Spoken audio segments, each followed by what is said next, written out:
আচ্ছা, বাংলাদেশে এসএসসি পরীক্ষায় কি কোনো ছেলে পাশ করে নাই? বা আপনি খবরের কাগজ খোলেন কিংবা নিউজ চ্যানেল খোলেন, টিভির যে খবরগুলো দেখেন, সব জায়গায় দেখবেন শুধু মেয়েদের সাক্ষাৎকার, মেয়েদের উল্লাস, মেয়েরা পাশ করছে, জিপিএ 5 পাইছে।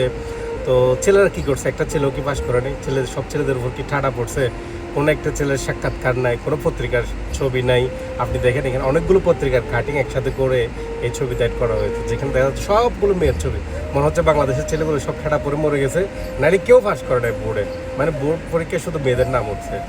আমি জানি না ছেলেদের সাথে কী সমস্যা। মাঝে মধ্যে মনে হয় ছেলেরা শুধু দুনিয়াতে মনে হয় লাথি খাওয়ার জন্য আর মানুষের বঞ্চনা সহ্য করার জন্য দুনিয়াতে আসছে। মানে এদের কোনো গুরুত্ব নাই। মানে সাক্ষাৎকার নিলেও মেয়ের মা থেকে, মানে মেয়ের মা কান্না করতেছে, মেয়ে জিপিএ 5 পাইছে, A+ পাইছে, মানে খুশিতে কান্না করতেছে।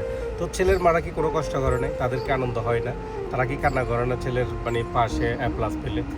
তাদের কোনো সাক্ষাৎকার নেই। সব মেয়েদের সাক্ষাৎকারও মেয়েদের মাদের, ছেলের মাদের কোনো সাক্ষাৎকার নাই। মানে দুনিয়াতে ছেলেরা জন্মেছে লাথি খাওয়ার জন্য, আর কোনো কাজ নেই।